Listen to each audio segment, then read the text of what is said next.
What's going on, wrestling fans? Welcome to the Tapped In Indie Wrestling Podcast, part of the Tapped Out Wrestling Podcast Network. I'm your host, Heath Nick, joined by a man that I just saw like 10 hours ago, Nick McDaniel. Nick, how are you doing this morning?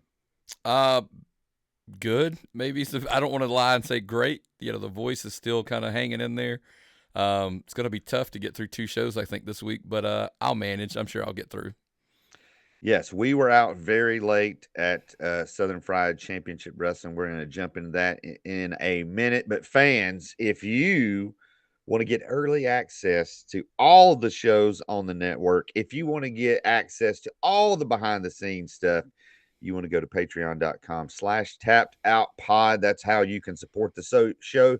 You can also become a member on YouTube. And if you are watching us on YouTube, make sure you hit that subscribe button, hit that like button, and you got to hit that bell. You got to turn the notifications on, and so you don't miss any of the great content we're putting out on the network. Maybe you just want to listen while you're jogging.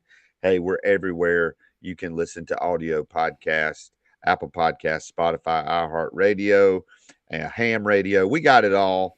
And wherever you want to find us, we will be there. But we appreciate your continued support. It is a busy summer. We are traveling a lot. Nick's traveling. I'm at camps. So our schedule's a little crazy, but we're doing our best to drop some wholesome goodness behind the scene content for you. Let's jump right in. Busy weekend, and let's jump into this week's Indy Rewind. Thursday night, Nick, I saw the post about this Phoenix Wrestling Experience. I keep waiting. I keep waiting for them to have a drop off. They're running these Thursday night shows, but they keep having amazing crowds. And they just added this new thing where they're doing pre-show photo ops for fans. They were posting about it. That looked like a great idea to me. Anytime promotions can figure out a way to interact with the fans and make it a very interactive experience, that's the plus. I always stress to people that's the difference between why should you pay $10, $15 and go to an indie show versus, hey, I get it. Everybody wants to go see Cody Rhodes and everybody, the big names when they come to town.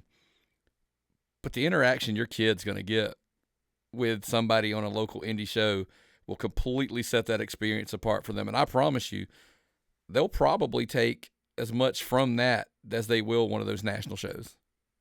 Right. It's the interaction is priceless, and so kudos to Phoenix Wrestling Experience. They continue they came in, they had a plan of what they wanted to do, and they have not deviated from that in the least. And they've had success. They've drawn really good crowds, and they're building buzz. They're building community, and they're really not worrying about what anyone else is doing. They're just doing their thing, and that's a pretty awesome thing to see. Friday night, every Friday night down there in the Royston Dome, Squared Circle Action Wrestling. They had a big show Friday night. Part of that show, they have this thing called the Power Square, and it was won by Scott Mason.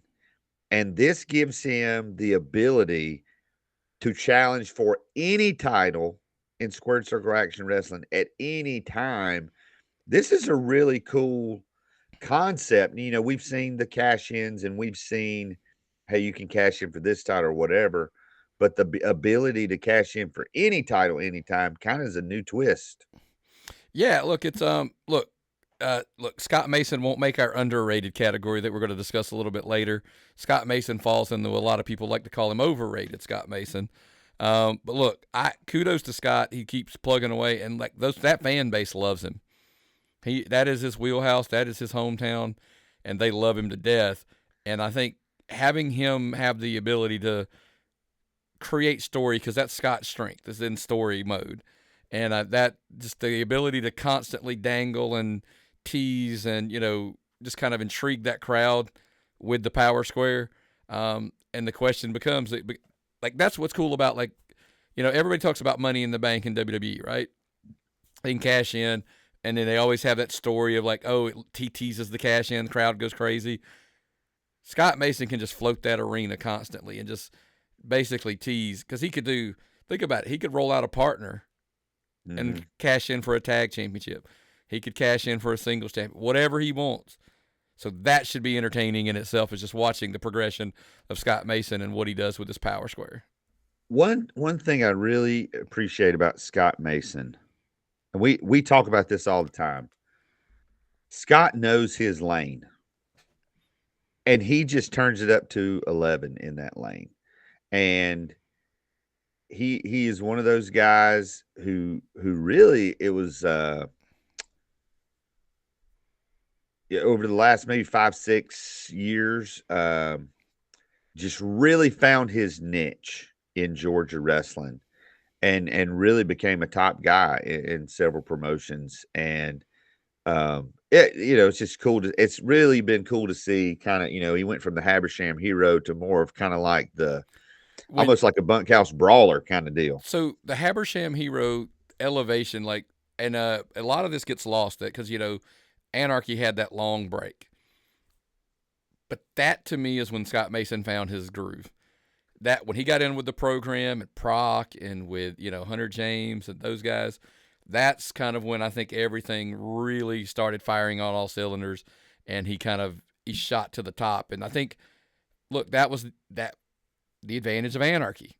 The beauty, the luster of Anarchy, that you could if you could make it there, that could vault you into another level. And I think that's kind of what happened with Scott. So yeah, so if you're in the Royston area, the Royston Dome, it seems like every night of the weekend there's some kind of wrestling down there at the Royston Dome.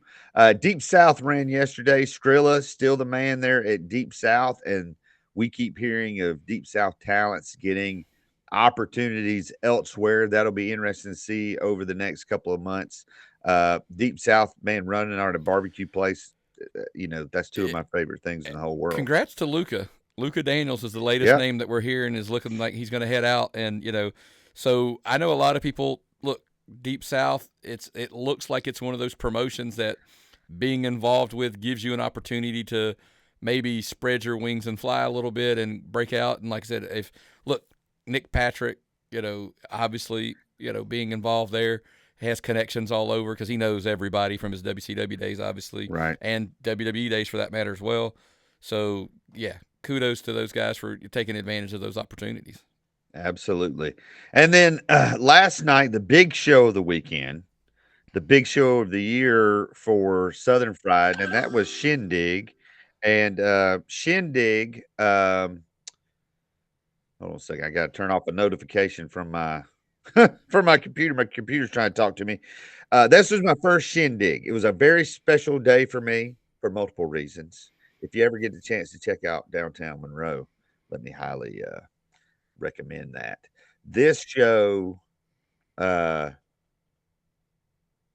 there's so many good things about this show. I don't even really know where to begin. Maybe let's begin with, there were multiple talents on that show that it was their last show. You had Rick Richards, the longtime ring announcer. I had no idea that was going to be his last show. They paid a really good tribute to him. Techi, did not know. I mean, we kind of heard rumors that was going to be his last match with Jacob Ashworth, and he and Jacob Ashworth had a really great match. It really was, hey, it was kind of like, let's do the WrestleMania 3 Hogan Andre match. You're a lot more familiar with his work than I am. What are your thoughts and what this meant to him last night? It was, so I'm going to jump around to both of them, and then I will save the third person for last. Personally, I know Rick Richards, great guy, kudos to him, long time. I actually did know, I kept it quiet, but I did know that was going to be his last show, which is kind of a point why I wanted to make sure to go out and see it. So kudos to him for a long, long run. Techi, same thing. Look, there's a little backstory there. A couple years ago, had an opportunity to do something. It was super, super. I got chill bumps just thinking about it. Doing a spot for him at Hell Freezes Over. We brought him in. He wrestled Proc for an Anarchy title, and it was just cool to see. It's all right. I'll go ahead and jump out. I'm gonna pick something out of order. It's cool to me to see guys that like they bust their tails on the road week in, week out, and you could tell genuinely that it meant a lot to them what the other what the other guys on the show did, and the respect and the love. And it's kind of corny, and I think I told you that, like, hey, this is going to be the corny part of the program, right? That, and I openly tell you, like, I don't have it because I'm not there. Right. I can appreciate it, but obviously I'm not involved in it.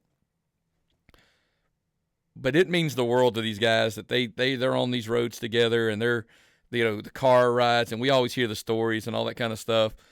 But the genuine emotion and the appreciation that these guys get in the ring, trust themselves, their bodies with each other, and the wrist, everything. And we'll talk about that in a minute with some of the matches we saw, Right. But just to see the pure emotion coming out of, you could hear it in Tetchy, the voice and what it meant to him. And it's cool. And I've experienced now, we've been doing this we're creeping up on 8 years. And I've seen some doozies.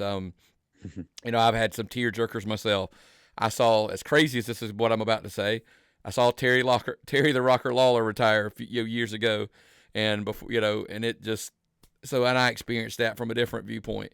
So I understand and I get it. And it just, the emotion sometimes will get you, and it's like, it's just silly wrestling sometimes. But on the other hand, you're like, no, it's not just that. It's not just silly wrestling. Right. It was, after Ashworth got the pin, the referee was coming over, raised his hand, and he stopped him, and he just took a moment, and it was a pretty special moment. And I took the moment. I had a pretty new wrestling fan with me last night, and leaned over and just kind of said, "Hey," he's just kind of telling him how much he appreciates him and how much he loves him. And for years, those two have been feuding. You know what I mean? Yeah. That's kind of the thing. Like, that's their stories are so intertwined, and I think that's the kind of stuff we're talking about, that all of those pieces of that puzzle were so intertwined over the years that were involved into that. The Jagged Edge coming out, being involved with JBE, and we're going to get there in a second. But just all of that, the entanglement of their careers and stuff, I think that's the part that people like. Sometimes it gets lost on the emotion, and that these guys have gone through a ton together. Right. And you mentioned JBE. Also, I did not know it was going to be his last match, but toward the end of the show, both of those guys were honored and named to the 2024 Southern Fried Championship Wrestling Hall of Fame. And that was, I think Tekchi and JBE knew some of the other stuff was happening, but that clearly caught them off guard. It was clearly a special moment. And what was really cool about it is this was a long show last night in a not air-conditioned gym. And when that moment happened, very late in the night, the crowd was there for it. The emotion, it's like, even though we were spent emotionally and physically as fans, that was a special moment. And I'm very glad, as someone who has not been to a lot of shindigs, or never been to a shindig, never been to a lot of Southern Fried shows, I was very glad to be there to see those moments. I would have been extremely disappointed had I not made that show, not knowing these things were going to take place. Again, I told you the Tetchy story. But Dr. Brock is a huge influence on the early days of the podcast. He, JBE, Drew Blood, Jagged, on and on, have come on in the early days when we were nobody. I mean, and look, I'm not saying we are now, but you know what I mean. We just got started. They didn't have to acknowledge us. They didn't have to, they didn't have to play along, but they did. And we had a lot of fun with those guys, and it was a great time. And so to just be a part of the ride for the last 7-8 years with those guys, like I said, to see that moment was really, really cool. Look, never say never, as they say in wrestling. Right. But I always like to say, and this is about the best I can say and hold my stuff together, it's better because they were there. Yeah. Southern Fried and every place they've been is better off because Tetchy, Rick, JB, Dr. Brock, they've all been there. So, that's kind of all you can ask is, leave it better than you got it. And I think those guys have done a great job. It really, again, is someone not as familiar with the work.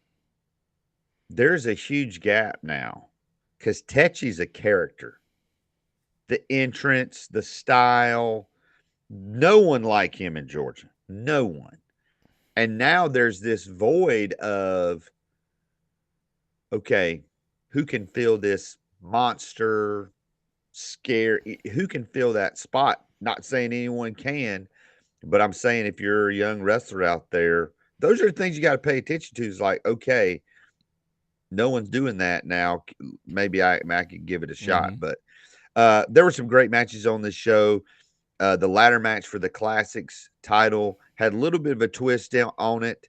There were some genuinely frightening moments where, again, my new wrestling fan says, "Hey, I'm really worried about this the way this ladder is over here." And I just said, "Everyone in this gym is worried about this ladder over here."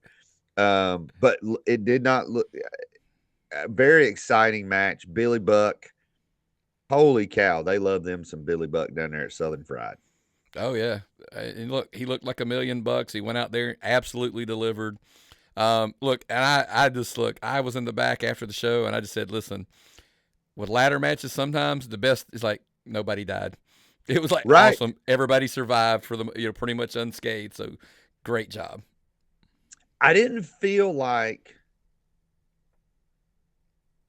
the tendency with ladder matches is you're going to attempt something that's maybe beyond your skills.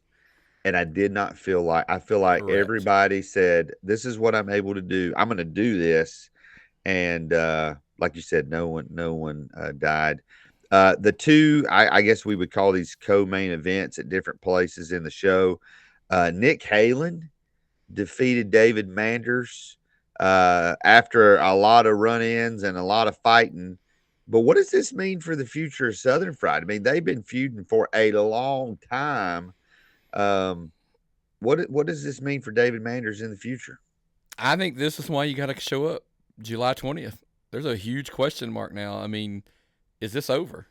Like, does Yeah. this end it? Are we done? Because Nick Halen can make look. I don't think anybody in their right mind believed with the approved involved and all the other parties involved. There's no way this thing was going off clean. Mm-hmm. The only way I say you're ever going to get it clean in a cage, Maybe. maybe. But if this thing's over, I mean, look again. That's the then what mentality of pro wrestling is. So now what? Are we done? Do we move on? Does Nick Halen look in David Manders' face at the next show and go, I beat you. I'm done. Right. I'm tired of fooling with you, and I'm Right. going to be refocused back on getting championships. Like that's what I'm here for. So I think that's kind of what we find out going forward. But it was everything we thought it was. It wasn't look. We knew it wasn't going to be a wrestling match. Not a whole lot of drop toe holds. Not a lot of It was brawling all over the entire building. Guys getting busted open. And we kind of knew that's what it was going. A lot of smoke and mirrors, as they like to say, with Happy Madness and the approved involved, and that part was entertaining as well. And but like I said, it's the big question mark: is it over? That's the only thing you can ask yourself: is it really over? Right. Again, to be able to kind of watch this show through the eyes of someone who's now been to two wrestling shows. That match in particular, when Nick Halen got busted open, it's like, oh, what the reaction to that was pretty good. It was where do they go? Where do they go? Nick Halen, it appears, holds a lot of the cards there in Southern Fried, but the man who holds all the cards now is CT Keys, who conquered Judas last night in what was just a slobber knocker of a match. well-deserved victory. Holy cow. I mean, it took a lot to put the big monster down. I think it was clear that it was going to take a lot. Judias is not an easy day at the office for anybody. And it was going to take somebody like a CT Keys who's a stud. I mean, at this point, like, I've banged that drum for months. And I'm like, this clearly. And by the way, if you want the exclamation point on it, don't take my word for it. Judias gives him the seal of approval after the match. I always say this about Judias. Win, lose, or draw, he's a straight shooter with the guy he wrestled. That's right. Every time. Look, pull that curtain back a little bit. Babyface, heel, doesn't matter. It almost seems like when if he loses to a better man, there's always that slap on the shoulder, the fist bump. Like, you got me today. Because here's the thing. He ain't done. He's like, I'll be back. You got me today. And I think that moment he acknowledged, CT Keys, you got me. And you ain't kidding, dude. Those guys were just slinging each other around and just, again, not a lot of, it wasn't a 5-star classic, as they like to say, in the Tokyo Dome. Right. Those guys just went out there and just beat the tar out of each other. And last night, as we're recording, Saturday night, CT Keys just happened to, it was his night. Yeah, I really appreciated the entrance of Judias. The lights go off and they've got some special effects going on. I thought that was cool. That kind of gave it a big fight feel. Here's a question though. Judias has been, he's still Southern Honor champion. He's been Southern Fried Tag Team champion.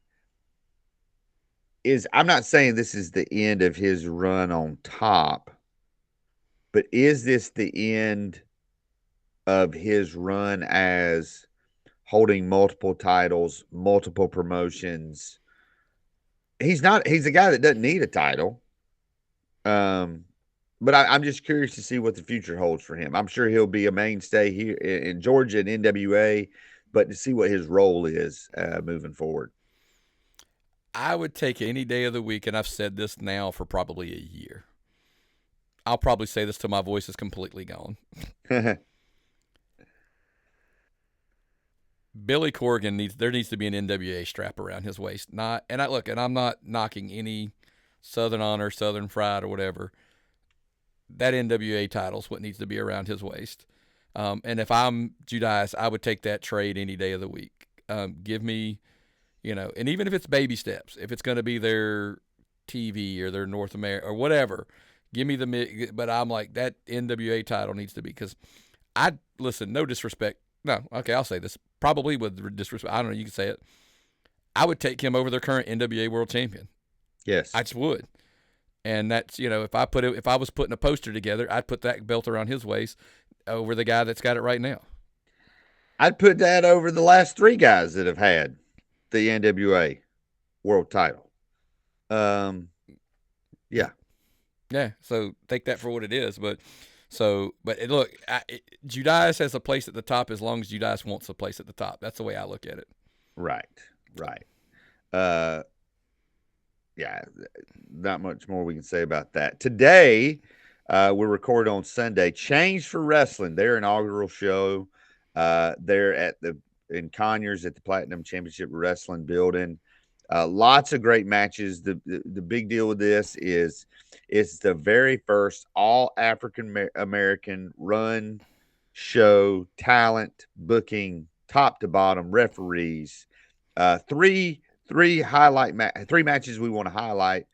Velveteen Dream making his return to wrestling versus Najicism. Skrilla and David Ali, continue their stuff. And then Chad Skywalker, Owen Knight, and Hyena Hex in a triple threat match. I'd pay to see any of those 3 matches. Listen, Patrick Clark / Velveteen Dream. Obviously, a lot of people would make the case he's the draw in this show, right? Over the last week, I think David Ali and Skrilla would beg to differ. Those two have went to war, on social media, going back and forth. And if I think they're the ones who are like, we're going to draw this, and we're going. And I mean, look, this thing's been bubbling for a while. There's under the surface, it's been bubbling. Look, I'm a big fan of both guys. They both know it. if you ask me to put money on this, it's a tough one.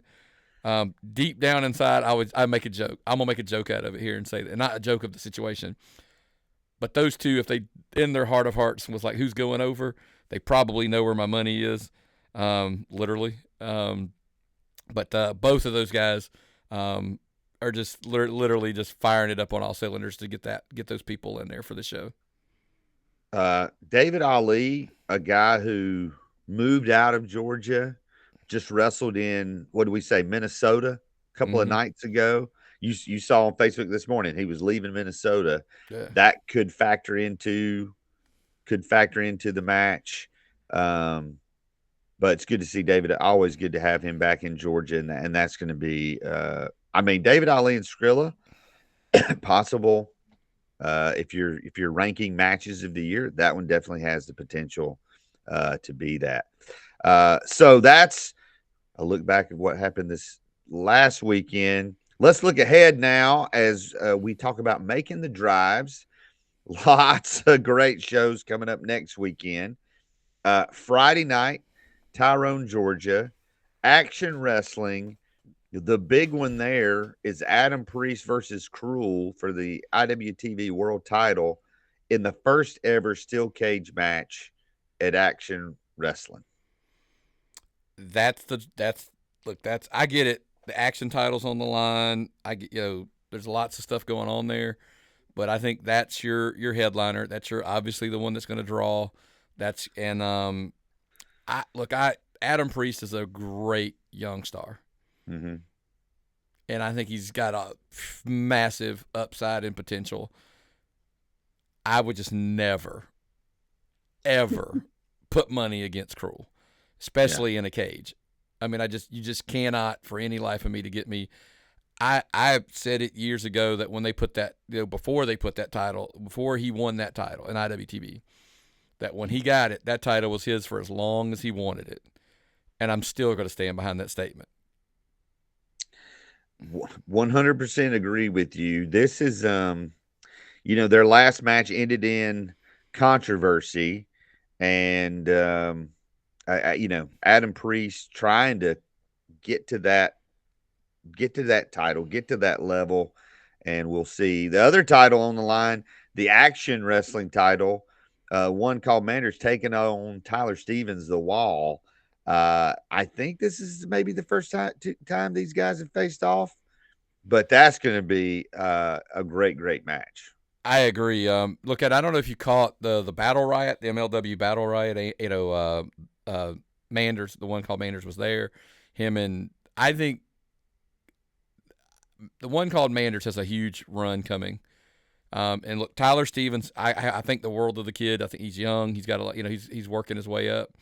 But I think right now it's Manders' run, and so I would put my money on him. But it's definitely, I think the potential to see the showing of this kid has this show is going to be a good measuring stick for him to see where he stands. Here's what I would say to wrestling fans: if you want to see Manders wrestle in Georgia, there's only one place. You got to go to Tyrone, Georgia, to see him wrestle, and that to me is one of the great things about Action is they book guys that you're not going to see anywhere else. We talk about that a lot. Yeah. Another great match, there's still some heat brewing between the Good Hand and Matt Sells after what happened. Matt Sells had his head shaved, but it's Matt Sells and Alex Kane. Dare I say a contrast in styles there. Is Alex Kane is going to try to suplex Matt Sells all over the building there. 100%. That one should be a great one as well. Also, Friday night, Battleslam returns as part of a Juneteenth festival. They're going to be in Atlanta. That show's headlined by John Davis. And then Saturday, Action Everywhere. The big one is the return of Anarchy, Hardcore Hell. They're in the Royston Dome. This is the start of the partnership there that we've been waiting several months for this. This was announced months ago. So this thing has been hyped. You got Alexander Lev versus Colby Carino in a dog collar match. Is this a typo or is this, holy cow. That's legit. That's the real deal. You've got guys we've seen wrestle at other places, Chip Day and Hunter James. That's always a great one. And then for the Anarchy title, somebody we mentioned earlier, Nick Halen versus Shane Marks. That could go either way. Shane Marks. The question is, who's going to lead Anarchy into this new era? Shocking, we hear Nick Halen's name a lot on this podcast, right? Yeah. However, I will say this to Nick Halen, and he won't. By the way, I was going to say, don't underestimate Shane Marks. Shane Marks is he's really, really one of the best. He'll get in there and he can go with the best of them. And if he'll have Matt Hankins with him, of course, so that's not gonna hurt his cause, having Matt Hankins in his corner. But that match will be outstanding to say the least. The crazy thing is, we're talking about that match. Chip Day and Hunter James, we saw them have a great, so they'll tear the house down. A dog collar match. You're going to have Sal Renaro, the Hierarchy, Billy Buck, Jacob Ashworth, the Warden, Scott Mason, all in the building, and many, many more, by the way. Anarchy's loaded pretty solid. And I know right now, look, this weekend's going to be pretty complicated for us because we're going to have to spread thin because there's shows everywhere. Myron is already committed to go to the Anarchy show and cover that one for us. We've got a couple others, and we'll figure all those details out later. But kind of jealous to some degree. I mean, look, Anarchy's going to be a blast. Yeah, and again, how do they? Again, it's a new day for Anarchy, and everybody's got to understand. I've just repeated this over and over and over. The Royston Dome is not the landmark arena, and so Anarchy's got to figure out what Anarchy is going to look like in the Royston Dome, in this new town, in this new venue. And I'm anxious to see what not just the size of like when I say what kind of crowd, it's the size of the crowd, the fandom of the crowd. Are those old time Anarchy fans going to make the drive to Royston? We'll see. But Anarchy has given them every single reason to make that drive and to come be a part of that show. Down in Buford, Georgia, Disruptor is going to be there. You got AJ Francis, aka Top Dollar, going to be there. Ivy Malibu, Tim Miller and Randy Wentworth continue their feud over that verified title. Slime Time, who we saw at Action a while back, returns, and all the Disruptor stars. Again, we've said it over and over and over. That's a great show. That's a great vibe. You're not going to get anywhere else in Georgia. And listen, I'm going based off of rumor and innuendo. If Top Dollar's in the house, AJ Francis in the house, there might be some recognizable faces in the audience as well. So if you're in that Buford area, absolutely check it out. This is kind of 1A where Nick's going to be leaning, to heading out to this weekend. So, so it's close to home. It should be a fun show. So absolutely, it's probably kind of where I'll fall, but time will tell, right? Yes. Bullpen returns for their second show. They just had their first show, and it made lots of news with Ben Buchanan making an appearance there. So you never know who you're going to see there in Bowdon, Georgia. Big 6-man match. Judias, Zach Buchanan, and J-Rod versus Bad Company, David Young, Adam Jacob, and Tracy Taylor. Bullpen right out of the gate showing that they're a place you never know who you're going to see, and that you are going to see things there and wrestlers there that you're not going to see anywhere else. Yeah, I'm curious to see if the curiosity factor of, Brooks Jensen / Ben Buchanan's appearance at the last show, does it draw some, is there a, hey, we got to see, let's go back again, see what happens, who else can show up? Because that's the thing, we've talked about these promotions that have connections with former, current WWE, AEW, talents or whatever. So you don't ever know who's just going to pop in and it's going to be there. And so it could happen. It absolutely could happen with Bull Buchanan's connections. Turnbuckle Championship Wrestling returns to Athens, Georgia. Some of the talent listed to be there: QT Marshall, Glacier, a.k.a. Ray Lord, Preston Vance, Brady Booker, who knows who else is going to be there. A couple of matches that they have announced, and this is one thing I'm starting to see about Turnbuckle. They some shows, some promotions announce their entire card. They announce every match. I like that. I also like when, hey, this is who all's going to be here, and here's some featured matches, but everything else we're going to leave to your imagination. But Aaron Solo and Adam Priest may be in a wheelchair after wrestling Cruel on Friday night, but that's going to be a great match. And Hera versus Robin Renegade, that's also going to be a good one. Yeah, look, it's good. What we just talked about on Bullpen, right? You never know who's going to show up with the connections of those people. Guest general manager for the night, Ray Lloyd Glacier, one of the nicest guys in pro wrestling. And I always tell people, get a picture with Ray Lloyd. And, Preston Vance, Ring of Honor, AEW, on and on and on. QT Marshall, obviously, he's everywhere. He's probably in Triple Mania this weekend down in AAA. Right. Wrestling with Jeff Jarrett and them. Brady Booker, who is absolutely one of my favorite characters out of Turnbuckle Championship Wrestling. And like I said, Billy Gunn shows up at the last show. And you just never know with the guys with the connections of the Nightmare Factory and those type of things, who might show up. Turnbuckle is 1B, 1A. Like, these are kind of the two where Nick's kind of like ping-ponging between the two as to where I'll be. So I'll kind of make that commitment and probably post it by the end of the week where exactly I'll be for sure. But Turnbuckle's always going to be a fun one. One last show next Saturday night down in Rome, Georgia, NAWA Classic. Such talents as Kyle Matthews, the approved Simon Sermon. One of the matches announced already, Chris Kamikaze and Johnny Swinger. Again, Johnny Swinger is a mainstay down there at NAWA. But if you're in that Rome, Georgia area, make sure you check them out. And then we get to Sunday, and Southern State's going to be running in Atlanta next week. Then the following week, they're back at the PCW arena in Conyers. They've already announced some really good matches for next week.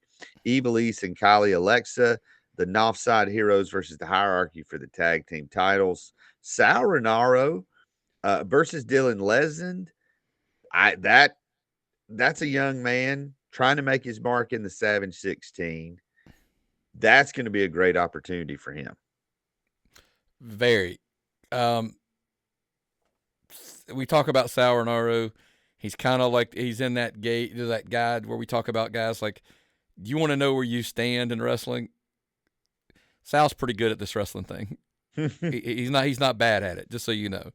So you're going to find out, and there's lots of guys you can ask after the fact, how was he?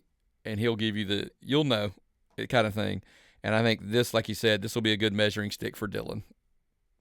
Yeah, they're also going to have White Mike. He's returning to Southern States. KJ Impala versus Ken Way. And like I said, on the 30th, they'll be having week 2 of their Savage 16, that second week of matches there. And then in, we think, Pooler, Georgia, Immortal, Lucha Libre, Juventud Guerrera versus Angel Fashion. Juventud Guerrera going to be wrestling in Georgia next weekend. Yeah, Pooler. It looks like it's a YMCA building. They're doing a show down there. I just I told you we're going to reach out and try to find everything we can find. And Immortal, Lucha Libre, they run several shows. There's a couple more coming up, so we'll kind of keep you in the loop. But yeah, I saw Juventud on the poster, and I'm like, hey, dude, check it out. If you love Lucha Libre, it's a Lucha Libre show, by the way, 110%. So absolutely make sure, you check them out. And also, fans, I know what you're thinking. How do you keep up with all these shows? We've got the greatest calendar of all the wrestling shows in Georgia and surrounding areas. And I guarantee you, if you join our Patreon, Nick will give you access to that calendar. I don't know if he has yet or not, but I think that's a good gift for our patrons so they can keep up with all the shows we're going to. So one of the new things that's happening apparently on the show, you ready for this? Mm-hmm. As we're recording, I'm getting messages and I'm getting stuff. So I want to talk about, I know we've talked this past weekend, whatever, and we focus mainly on Georgia, Carolinas a little bit in your area. But I got tangled up in a little bit, and there was a showdown in Panama City this past weekend. Exotic Youth was going to be down there. There was a big show. It was they were chasing the gold down in Panama City, and of course I made the mistake of I dipped into the conversation because front and center of the poster was one of my absolute national favorites. He's not a Georgia talent. His name's Ray Fury. If you've never seen Ray Fury, give him a follow on social media. Absolutely love the guy. He's fantastic. I made the mistake of Zach Mosley was going to be involved in this thing, and I said, you better keep an eye out for this Ray Fury guy because he's pretty good. Just wanted to clarify, I made good on my word, and I took out and I beat Ray Fury. Oh, my. So basically, Zach Mosley wanted to make it a point to let me know that he took out my guy out of the tournament. So, Zach, congrats. I'd love to see video footage of it, to see how you did it. We'll leave it at that. But, yes. But, look, we tried to give all the credit in the world last week to Exotic Youth. And whether I think they're, personalities or what I think of their personalities, I will always give them credit where credit is due and say that they're very smart, they're very talented, and they always figure out a loophole and a way to make things happen. So kudos for getting over on one of my guy Ray Fury. But by the way, if you did, Ray Fury will be back. You'll see him again down the road. Yes. And how awesome is that for Exotic Youth to have an opportunity in Panama City? And that's the thing, fans. More and more, we are seeing Georgia-based talents get opportunities outside the state. We saw one of those happen this weekend where a wrestler we were supposed to see in Georgia got an out-of-state booking, and that's the one they took, and I don't blame them in the least. And so you got to understand, you cannot take these people for granted because you never know how long you're going to see them, which leads us to our next segment, and that is the underappreciated, underrated segment. These are people that maybe aren't getting their, getting their due. Let's start out with this. Let's talk about social media managers for professional wrestling promotions. We host, okay, I'm going to try not to go on a rant here. We host a weekly podcast talking about independent wrestling, primarily in Georgia. You and I, if people knew the amount of time, especially you spent, we have the calendar, we scour Facebook for news. And still, time and time again, there was a show we were going to talk about that we thought was going to happen, that we had on the calendar. There was nothing on social media about it. So we didn't mention it. We didn't mention that promotion. We didn't mention that show. And there were several promotions. We were kind of checking for stuff. And it had been a month or more since they had posted.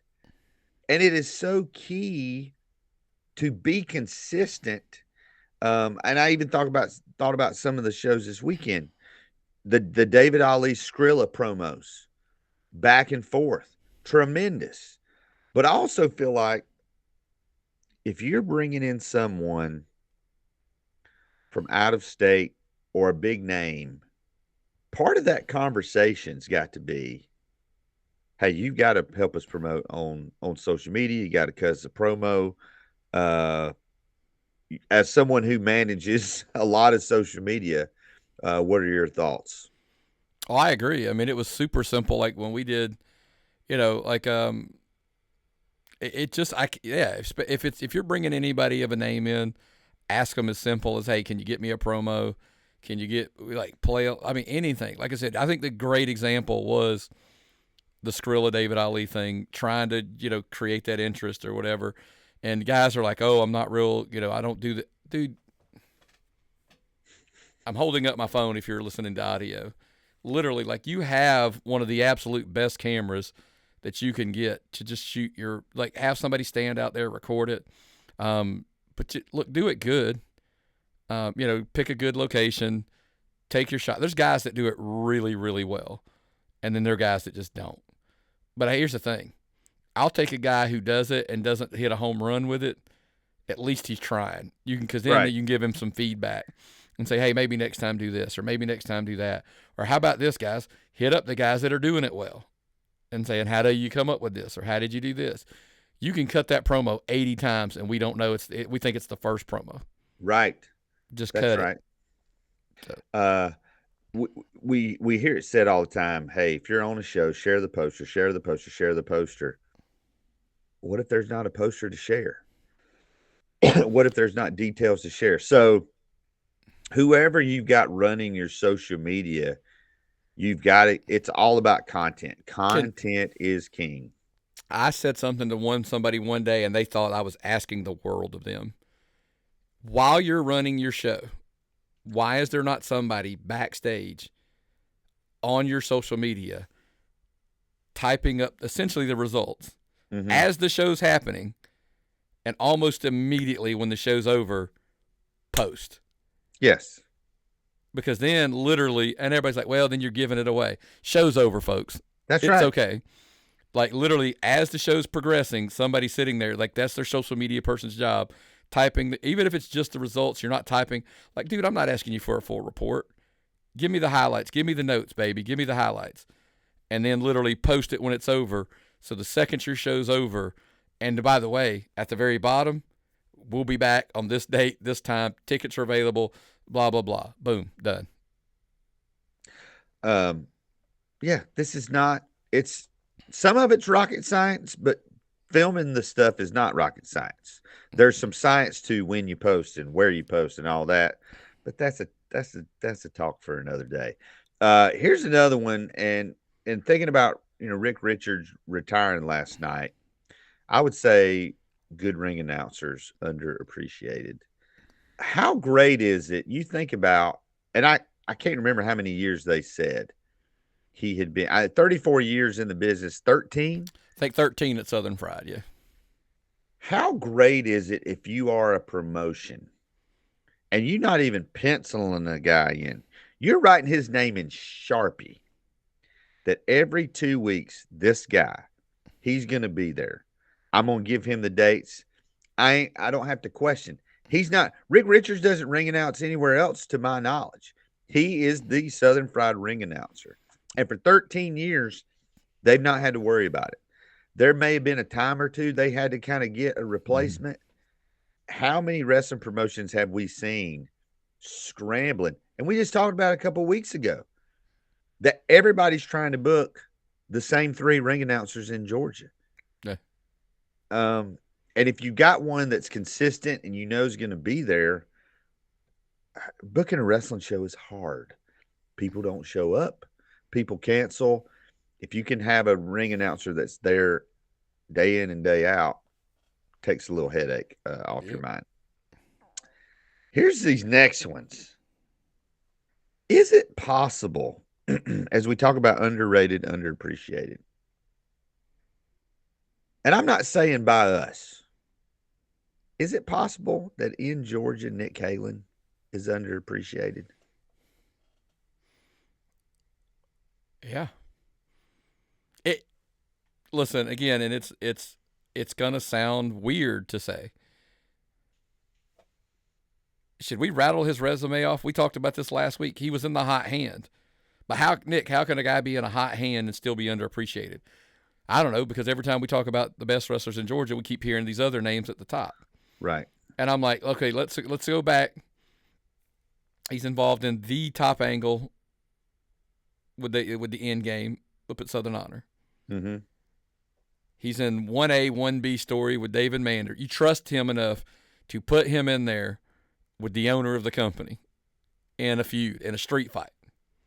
Oh, by the way, last week also, he went down to Viral for his first appearance ever at that show, and he won the Garden City Classic to qualify to wrestle their champion at their next show. It'll be Nick Halen and John Davis for the Viral Championship in August. Oh, by the way, next weekend, I'm not done. That's the funny part. He's going to be headlining and main eventing Anarchy's return at Hardcore Hell, defending the Anarchy Championship against Shane Marks. Again, I think among wrestlers, I think among you and I, other pundits or whatever you want to call us, I think we have great appreciation, respect, understanding of how great Nick Halen is. But I think fans just kind of take him for granted. They just like, oh yeah, they know if he's in a match, it's going to be a good match. I just don't know if they connect all the dots. So I have a saying that it's funny. I think you've probably, if you've listened to our show, you've heard me say this before. A friend of mine, Jack, we were going on a mancation thing. We were going out of town, and we were making a joke about something. And one of the sayings we came up with: overrated doesn't mean you're not good. Right. It also works the reverse, by the way. You can be one of the best and still be underappreciated. I think there's a lot of musicians. I think there's a lot of athletes and stuff that fall into that category. And Nick Halen falls in that category. Like, everybody's like, oh, he's great, he's great, he's great, he's great. But then you're like, hey, give me your blah, blah, but it's like, I still think he's underappreciated and undervalued for what he actually brings to the table at times. Two things can be true. Yes. And I think he's the epitome of that. Yes. Here's a couple of other guys, as we were kind of throwing out some names, is Skrilla. I think especially this Change for Wrestling show, I think Skrilla kind of got handed the football and he's run with it. And he's making the most of this opportunity. I think he understands the importance of that show. Mm-hmm. And he and David Ali said, all right, well, let's go all in and let's make this memorable. I think Skrilla, obviously Deep South, other places, he's being used. He was voted by his peers as the wrestler of the year last year. And we've talked about him a lot about the follow-up to that maybe wasn't what we thought it would be. But I think his consistency,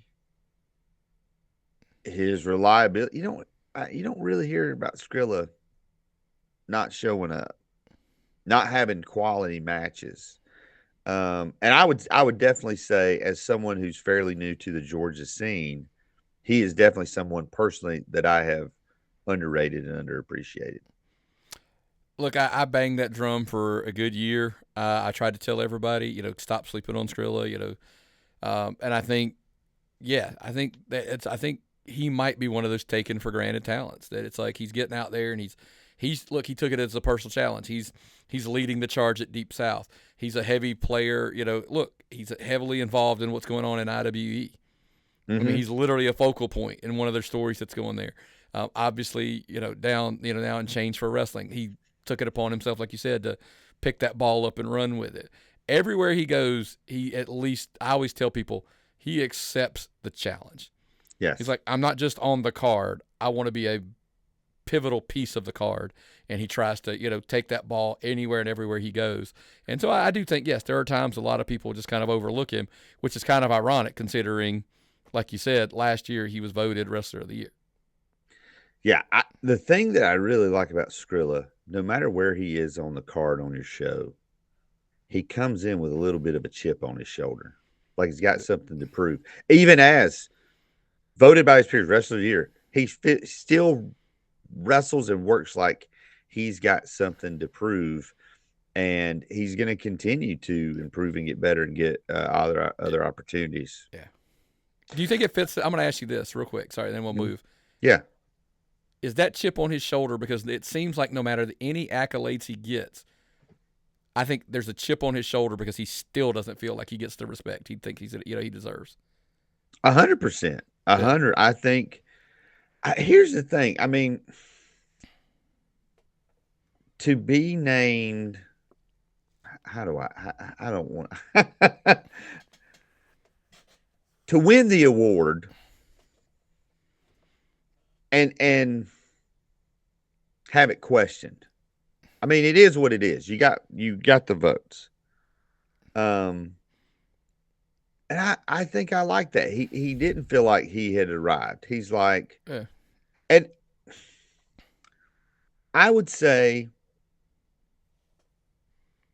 Skrilla winning that award was a little bit of a shock to us. If you go back, we did a whole show on those awards and who we would have picked.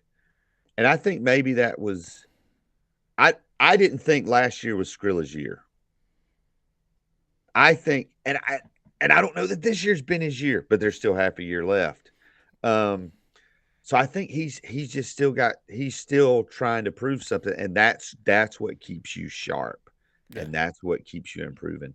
And the last person we want to do, this is not just for, this is someone who's been recognized for his in-ring work, his character work, but we're starting to see Najicism branch out. We talked about Zach Mosley before. A lot of the behind the scenes stuff he's doing, Naja, in PCW and other places, Naja's wearing a lot of hats. Yeah. And that's not easy to do. And again, how do you start wearing all these different hats while keeping what you're known for, your in-ring work, keeping that at the top level? But he seems to be doing it pretty well. Character changing. The new Hoochie Daddy persona that is, running all over Georgia. We saw last night. It was funny to hear some of the fans who used to love Naja. Now they don't like Hoochie Daddy. That's a different guy. Right. So again, the character stuff's working, but it's everything. I think you said behind the scenes, the production stuff, the videos, the everything with key roles clearly in these other promotions and stuff that he's doing, stuff behind the scenes. I think maybe that's his legacy right now seems to be even playing more so behind the scenes than just in front. And I think that's a cool thing. And it's like I said, maybe that's underappreciated a little bit. You have to make a decision as a wrestler. You have to know you cannot wrestle forever. And eventually you're going to have to make, if you want to stay plugged into wrestling, you're going to have to make some sort of transition, whether that's to commentary or booking or just being an agent. If you want to stay, wrestling gets in your blood, it gets in your system, and you want to be around it, you want to be a part of it. And the guys who can start doing that while they're at the peak of their in-ring career, it only sets them up to the more you learn about the business, the promoting, social media, booking, long-term storytelling, it's only going to make you more valuable to more promotions moving forward as you move away from the in-ring. So kudos to Najicism for doing that.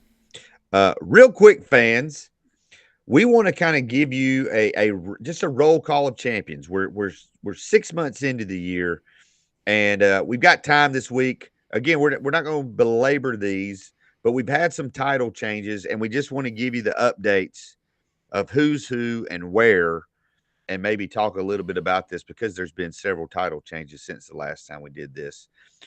Many of these we've already mentioned on the show, so we won't belabor to the point. Anarchy champion right now, at least for the next 6 days, Nick Halen.